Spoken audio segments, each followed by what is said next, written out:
ये जी बड़ा अफ़सोसनाक वाक़या था और इसमें 152 लोग जो हैं वो अपनी जान से चले गए थे। और जो इन्वेस्टिगेशन हुई थी, I was one of the member of that investigating team as a law officer. तो उसमें इन्वेस्टिगेशन बड़ी फेयर एंड कोई उसमें ख़राबी नहीं थी।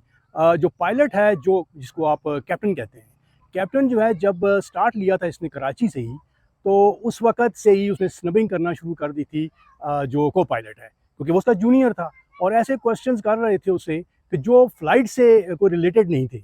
और वो इतना उसको डिमोरलाइज़ कर दिया था उसने थ्रू आउट फ़्लाइट कि वो इस हैसियत में नहीं रहा कि वो उसको कोई जवाब दे सके या उसकी कोई गलतियाँ सामने ला सके। जब ये एयरक्राफ्ट आया इस्लामाबाद, तो उस वक़्त वेदर जो है बहुत ही ख़राब था और इतना ख़राब था कि विज़िबिलिटी जो है वो भी काफ़ी कम थी। तो कैप्टन को उन्होंने बता दिया था कि जी आपको इस साइड से अब लैंड नहीं करना, क्योंकि आईएलएस जो है वो दूसरी साइड पे है, तो आप उस वक़्त इंस्ट्रूमेंट लैंडिंग सिस्टम जो था, आपने दूसरी साइड से लैंड करना है। अब पायलट ने उस वक़्त जो दूसरी साइड पे जाने लगा, तो उसने अपना ऑटो पायलट जो है वो उसने पहले ही ऑन कर दिया था। ऑटो पायलट का मतलब ये होता है कि वो अब तमाम चीज़ जो है वो ऑटो पायलट पे छोड़ देता है। अब वो तो पहले ही मेमोरी लेके बैठा हुआ था और इसको जो हमारे एयर ट्रैफिक कंट्रोलर्स हैं, उन्होंने उसको बताया कि जी क्या तुम्हें रनवे नज़र आ रहा है? Runway is inside. तो वो उसने दोबारा जो जवाब दिया वो बड़ा अजीब-सा था। उसने कहा yes I can see that, और वो लैंड इज़ इनसाइड। इतना मतलब ये है, रनवे और लैंड का फ़र्क था।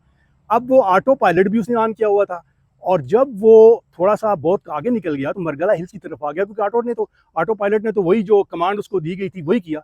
उसको उस वक़्त ख़्याल आया कि ये तो जहाज़ जो है वो मेरी कमांड से नहीं आ रहा, तो उसने उस वक़्त देख लिया कि जी उसका जो ऑटो पायलट है, जो नाब होती है, उसने उसको बाहर रखा हुआ था, यानी उसको स्विच ऑन किया हुआ था। जब उसने उसको ऑफ़ किया, तो उस वक़्त तक इतनी देर हो चुकी थी कि जहाज़ जो है वो जिसने पहले कमांड, अब दूसरी कमांड लेते हुए, एयरबस है बड़ी 152 अफ़राद को लेके आ रही है और वो उस कमांड में ही रहा।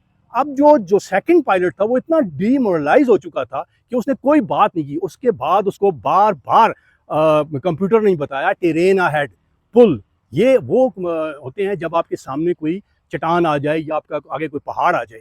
तो पायलट जो है उस वक़्त वो उसी आसरे में रहा और जो को पायलट था, वो मैंने जितना पहले कहा कि वो इतना डीमोरलाइज़ हो चुका था कि उसने कोई बात नहीं की। लेकिन जैसे ही वो आखिरी टाइम पे सामने आ गई, ये मरगला हिल सामने आई, तो उस वक़्त वो चिल्लाया। उसने कहा पुल, आपके सामने तो जो है वो पहाड़ आ गया है।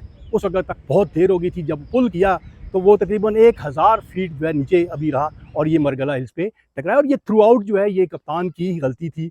और जो कॉकपिट के अंदर एक ह्यूमन रिसोर्स का जो अमल होता है, जो हमारी ट्रेनिंग्स होती हैं ऐसे हालात में, वो उनका फुकदान था और उसकी वजह से ये तमाम तर जो है ये इन्वेस्टिगेशन में ये चीज़ें आ चुकी हैं। और उसमें तो बिल्कुल पायलट जो कैप्टन था उसकी सारी गलतियाँ थी।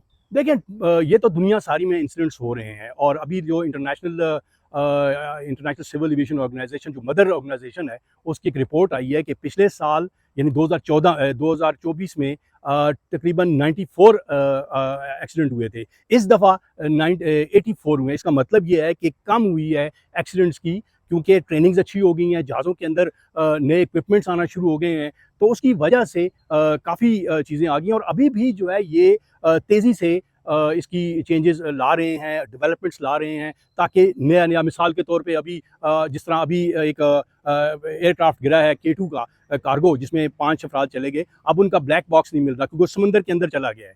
तो अब एक उन्होंने सिस्टम निकाल रहे हैं एयरबस वाले कि वो ब्लैक बॉक्स जो है वो ऐसी जगह फ्लोटिंग ब्लैक बॉक्स वो निकाल दिया उन्होंने, ताकि समुंदर में अगर जाए तो एक तो लोकेट हो जाए और वो तैरता रहे ऊपर। तो इस तरह की बहुत से डेवलपमेंट्स हैं, पायलट्स की चेंजेस लेके आ रहे हैं, उनकी ट्रेनिंग्स नई-नई ला रहे हैं। तो इससे हालात जो हैं वो बेहतर होते जाएँगे और एक्सीडेंट्स में कमी भी आएगी। लेकिन एक्सीडेंट्स में सबसे बड़ा जो खौफनाक अमल हो रहा है कि लोग ज़्यादा मर रहे हैं। एक्सीडेंट्स तो कम ही हो गई, लेकिन लोग ज़्यादा मर रहे हैं क्योंकि बड़े एयरक्राफ्ट्स हैं, बड़े एयरक्राफ्ट में ये अब ये चीज़ें सोची जा रही हैं किस तरीके से और भी ओवरकम किया जाए।